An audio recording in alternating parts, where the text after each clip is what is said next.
छोटी सादड़ी क्षेत्र के सेमरडा गांव में एक बंदर सर्दी से बचने के लिए अलाव तापकर ग्रामीणों के साथ चाय पीने लगा। बंदर का यह वीडियो सोशल मीडिया पर वायरल है, जिसे लोगों द्वारा खूब पसंद किया जा रहा है। दरअसल क्षेत्र में भीषण सर्दी का सितम जारी है। शीतलहर से आमजन बेहाल नजर आ रहे हैं, तो वहीं पशु पक्षी भी परेशान है।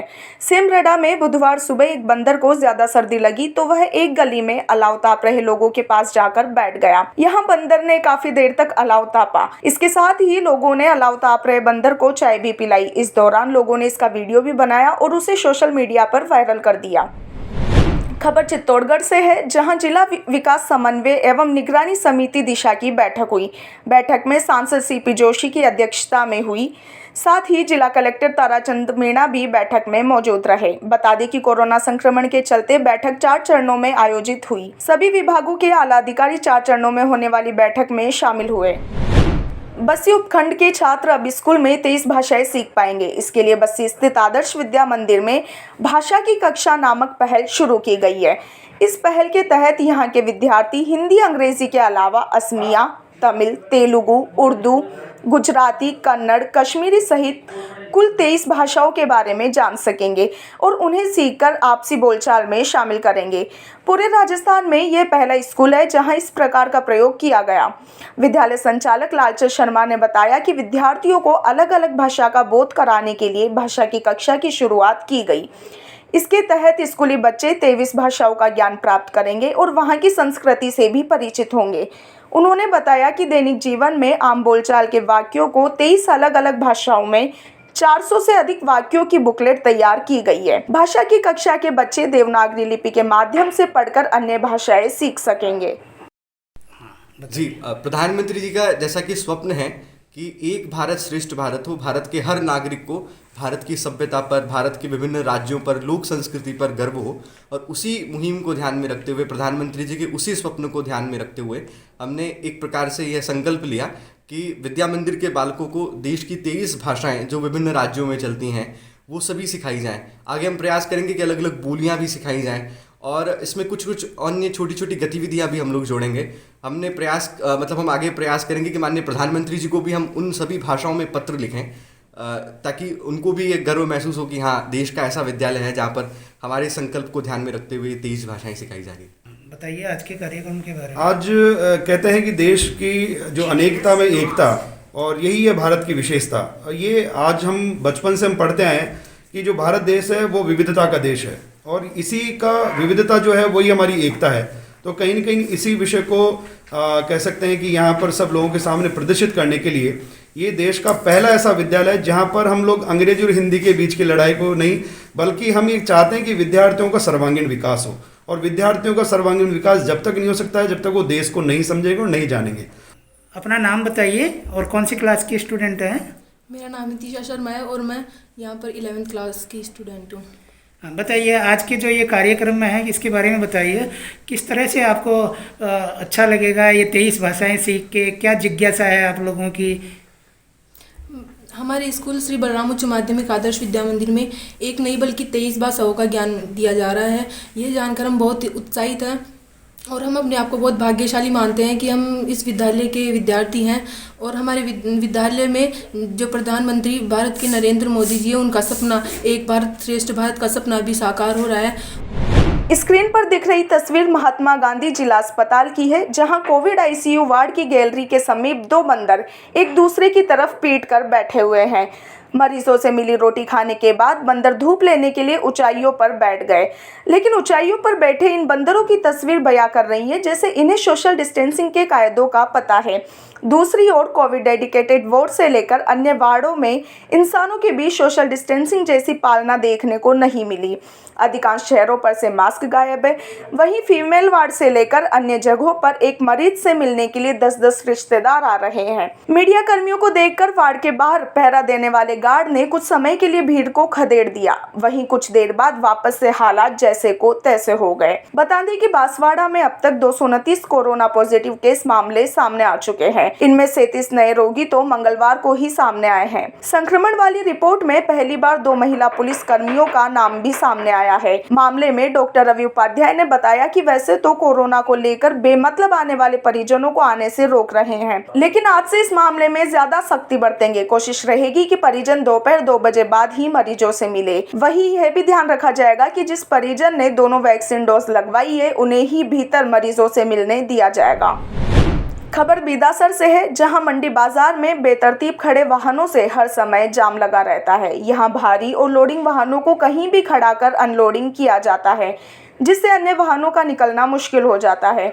इस दौरान कांग्रेस नेता पुसाराम चौहान ने कहा कि मंडी बाजार में लंबे समय से यह जाम लगने से जाम की समस्या बनी हुई है। यह शहर का मुख्य मार्ग है। इसी रास्ते से बैंक, विद्यालय, अस्पताल सहित अनेकों निजी और सरकारी कार्यालय पर आमजनों का आना जाना लगा रहता है। जाम लगने से लोगों को बड़ी परेशानी का सामना करना पड़ता है। साथ ही ये भी कहा कि इस समस्या को लेकर स्थानीय थानाधिकारी को मेरे द्वारा जानकारी दे दी गई है। करीब 20 दिन पहले एसपी नारायण तोगट को पत्र भी भेजकर मंडी बाजार में यातायात व्यवस्था को सही करवाने और पुलिसकर्मी लगाने की मांग की गई है।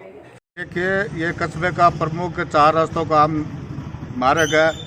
इसी रास्ते पर बस स्टैंड जाते हैं। इसी रास्ते पर सरकारी और निजी कई दर्जनों विद्यालय हैं जहाँ बच्चे आते हैं और सरकारी बैंकें भी है। ये आवागमन का प्रमुख रास्ता है और यहाँ सुबह शाम प्राय जाम रहता है। मैंने इसके लिए आज से 15-20 रोज पूर्व एसपी साहब को ईमेल करके यातायात कर्मी लगाने की मांग की। यहाँ तक कि इससे 10 दिन पूर्व मैंने स्थानीय थाना प्रभारी को भी कहा कि सर यहाँ पुलिसकर्मी लगाए जाए, लेकिन इस पर अभी तक कोई ध्यान पुलिस प्रशासन या प्रशासन ने कोई भी ध्यान नहीं दिया। बारां जिले में निवेश को प्रोत्साहन देने के उद्देश्य से इन्वेस्ट समिट बारां 2022 का आयोजन बुधवार को शहर के कोटा रोड स्थित निजी होटल में किया गया, जिसमें जिला प्रभारी मंत्री राजेंद्र बुड्ढा बतौर मुख्यमंत्री शामिल हुए। वहीं खान व गोपालन मंत्री प्रमोद जैन भाया व उद्योग मंत्री शकुंतला रावत कार्यक्रम में वर्चुअल माध्यम से शामिल हुए। जिला प्रशासन, जिला उद्योग केंद्र व रिको के सानिध्य में इन्वेस्ट समिट बारां का समारोह आयोजित किया गया। जिले में निवेश के इच्छुक कई उद्यमी एवं निवेशक समारोह में शामिल हुए। इन्वेस्ट समिट के दौरान उद्यमियों के साथ MOU व LOI किए गए, जिससे जिले में उद्यम स्थापित होंगे और कई लोगों को रोजगार मिलेगा। इन्वेस्ट समिट बारां 2022 के समारोह में किशनगंज विधायक निर्मला सहारिया, जिला प्रमुख उर्मली जैन भाया, नगर परिषद सभापति ज्योति पारस, जिला कलेक्टर राजेंद्र विजय, जिला के उद्यमी, निवेशक एवं गणमान्य लोग शामिल हुए। वहीं कार्यक्रम स्थल पर राज्य सरकार के कार्यकाल के 3 वर्ष पूर्ण होने के उपलक्ष्य में जिले की उपलब्धियों एवं लोक कल्याणकारी योजनाओं पर आधारित प्रदर्शनी भी लगाई गई। इस मौके पर अतिथियों द्वारा जिले में लोक कल्याण की योजनाओं से संबंधित विभिन्न विभागों के कार्यों की जिला दर्शन पुस्तिका का विमोचन भी किया गया। समारोह में सूचना एवं प्रौद्योगिकी विभाग द्वारा तैयार की गई जिले की वेबसाइट का शुभारंभ भी किया गया। आज का कार्यक्रम बहुत शानदार सफल रहा और इसके अंदर लगभग जिले के जितने भी उद्यमी थे उनकी यहाँ प्रेजेंट, उनका जो उत्साह, मैं यहाँ जिले के हमारे कलेक्टर साहब, हमारे जिला प्रमुख महोदय सभी को इसके लिए धन्यवाद देता हूँ। और लोगों का जो इसके अंदर जो मोटिवेशन था बहुत शानदार है। हम बारां जिले के लिए किस तरीके से हम ज़्यादा बढ़िया से बढ़िया हम रिजल्ट दे सकते हैं, हम इस पर्यावरण में हम क्या कर सकते हैं, टूरिज्म में हम क्या कर सकते हैं, बाकी जो जितने भी हैं, और इसके लिए लोगों का जो उत्साह है वो सराहनीय है और आने वाले टाइम में इसके रिजल्ट आएंगे। बांसवाड़ा में स्वामी विवेकानंद की जन्म जयंती पर मोहन कॉलोनी चौराहे पर स्वामी विवेकानंद की प्रतिमा पर AVBP छात्रों की ओर से बीजेपी कांग्रेस कार्यकर्ताओं ने पुष्प चढ़ाए और स्वामी विवेकानंद को याद किया। साथ ही एक रंगोली भी बनाई गई और दीप भी जलाए गए। बाद में अखिल भारतीय विद्यार्थी परिषद के छात्रों ने भारत माता मंदिर में 36 युवाओं ने बढ़ चढ़कर रक्तदान किया।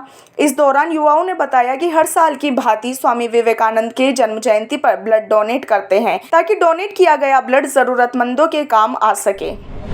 पीपलखूट में ब्लॉक स्तरीय गैर आवासीय 6 दिवसीय रानी लक्ष्मीबाई आत्मरक्षा प्रशिक्षण का समापन हुआ। ब्लॉक मुख्य शिक्षा अधिकारी रामलाल खराड़ी ने बताया कि प्रशिक्षित एमटी द्वारा ब्लॉक के लगभग 120 शिक्षकों को बालिका शिक्षा अंतर्गत बालिका हेतु आत्मरक्षक बनने संबंधित बहुत ही सराहनीय प्रशिक्षण दिया गया। यह प्रशिक्षण प्रशिक्षित एमटी प्रीति हरिजन, सीमा राजपूत, सुरता भामोर व सुगना मीना द्वारा दिया गया। ब्लॉक में प्रशिक्षित हुए शिक्षक व शिक्षिकाएं विद्यालयों में बालिकाओं को आत्मरक्षा कैसे की जाती है इसकी शिक्षा देंगे।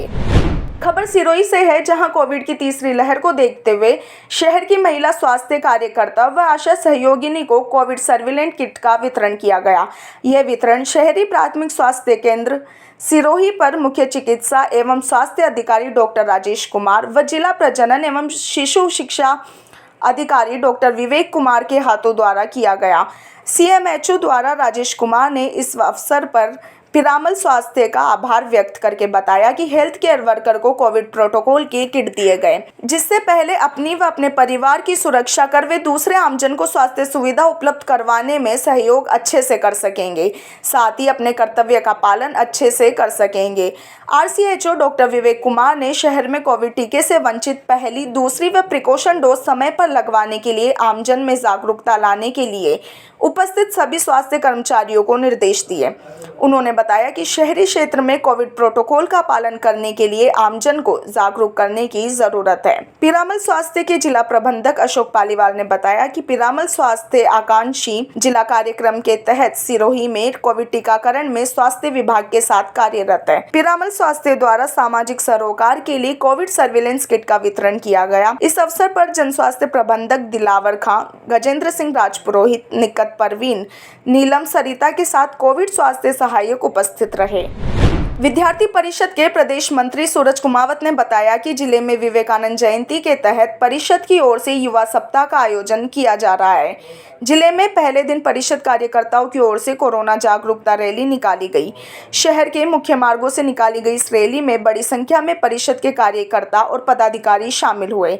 हाथों में तख्तियां लेकर विद्यार्थी परिषद के कार्यकर्ताओं ने लोगों को मास्क लगाने एवं सोशल डिस्टेंसिंग की पालना करने के लिए प्रेरित किया। कुमावत ने बताया कि युवा सप्ताह के तहत कोविड गाइडलाइन की पालना करते हुए विभिन्न कार्यक्रमों का आयोजन किया जाएगा। भारतीय विद्यार्थी परिषद की प्रतापगढ़ इकाई ने जो स्वामी विवेकानंद जयंती है, आज 12 जनवरी के उपलक्ष्य में अखिल भारतीय विद्यार्थी परिषद इस स्वामी विवेकानंद जयंती को युवा सप्ताह के रूप में मना रही है, जिसके तहत आज प्रथम दिवस पर अखिल भारतीय विद्यार्थी परिषद के सभी कार्यकर्ताओं ने कोरोना गाइडलाइन का पालन करते हुए एक कोरोना जागरूकता रैली निकाली और समाज को एक संदेश दिया है कि आपको 2 गज की दूरी और मास्क जरूरी पहनना है।